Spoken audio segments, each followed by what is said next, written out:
Hello, everyone. Welcome back to the Holding a Flame channel. Hope everyone's doing right. Let's get into our first topic.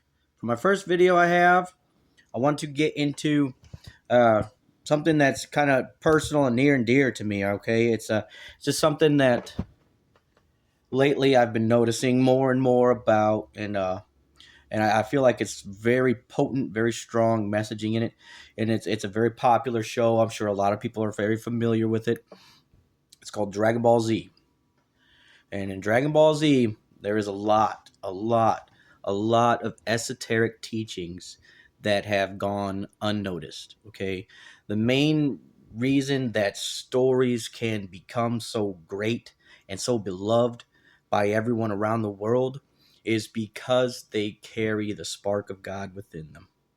The people who make these stories, write these stories, draw up the art, they are carrying the spark of God within them, and they are exercising that spark when they create their art.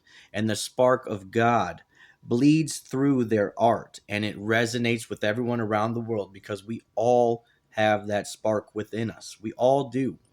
It is not exclusive to anyone. It is the made in his image type of deal. We all have it. Okay, I want to get into just what I want to point out. What the particular scene that I want to point out? It's in the Majin Buu arc towards the end of Dragon Ball Z. But one thing I would like to point out before we get started on that is the fact that what the story, like what I mean by how people who are artists tell the story of God really through their work, and they really do.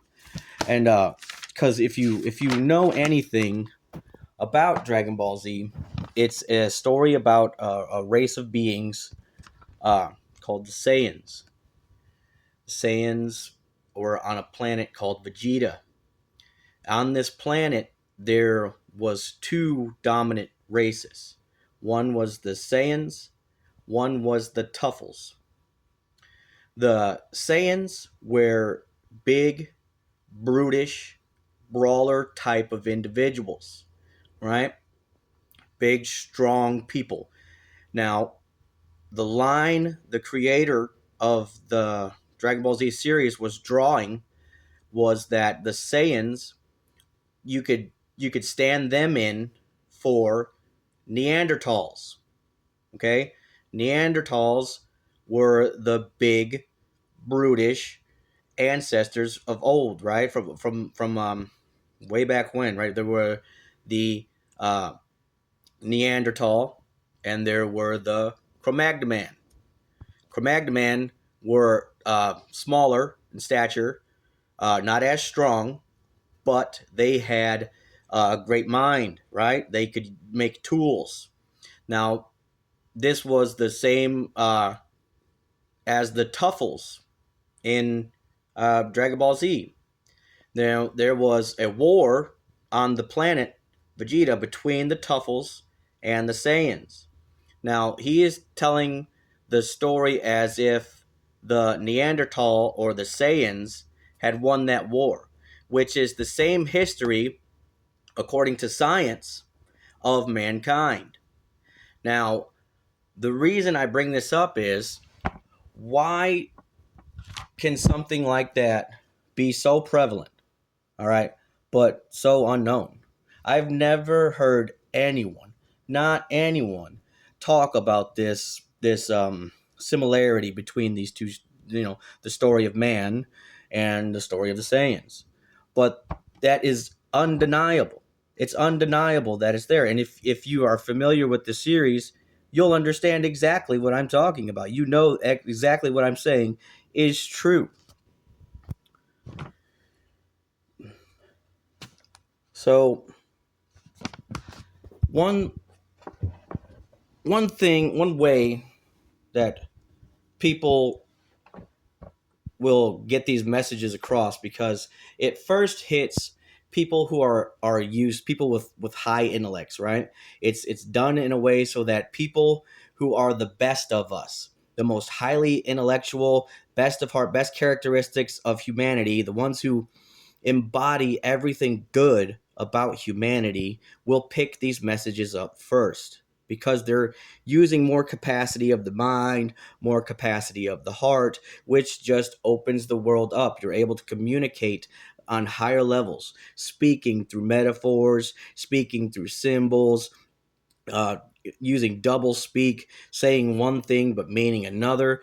And I'm going to give you a really good example right now. I have a clip that I want to show to everyone, and and hopefully this will help to sort of clear up and give a good example as to what I am trying to get across.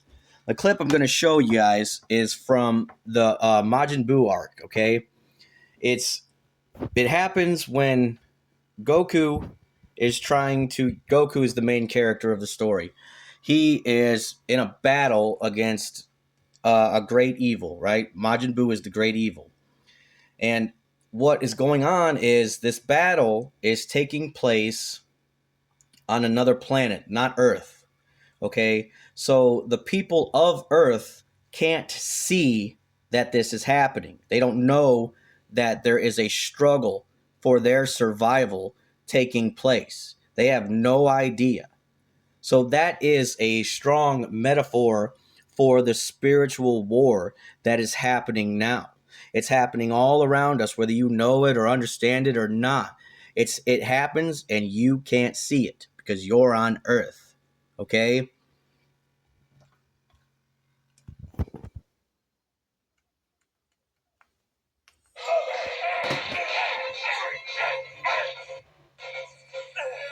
Please hurry, offer up your energy!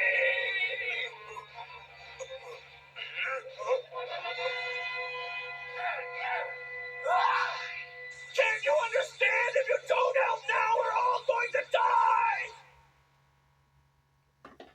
He said, if you don't help now, we are all going to die. If we don't decide to take a stand and do something, if you don't stop asking people what they intend to do about this and ask yourself, what can I do about this? We are going to lose. Okay? We are all going to die. Another thing that I'm going to point out to you here is just how powerful these metaphors really are because they're just watch this, guys. Listen to what he says. This is crazy. Why isn't anybody giving their energy? Nobody wants to listen. Nobody wants to help. Everything that's happened to them lately, it's no wonder they're not able to believe or understand, especially in something they can't see. But sometimes when people can't see the truth, he said, when they've been through so much. You know how we have been through so much within the past 2 decades, 3 decades. So much has happened to humans. And it's no wonder why no one is able to believe in God these days. Everyone always runs around saying, oh, if God was real, then why would he let all this evil happen? If God was real, then why would these kids die? If God was real, then why are there tornadoes? Basically, and here's the thing. I understand why people can't believe right now. I understand that. But that's where I come in. This is where I come in, and this is where everyone else who knows better. Because I know better and because I know that there are other people out there who do know better, this is where I come in to give you the faith that you need. Okay? Because I am a witness. I have bore witness. And you now have a chance to also bear witness. And it's because of this clip that I'm about to show you that proves what I'm about to say to you. they need witnesses to help build their faith. What do you mean? I mean, they can't see Goku or Vegeta, but they can. And it's just like that, guys. He said they need witnesses to help build their faith.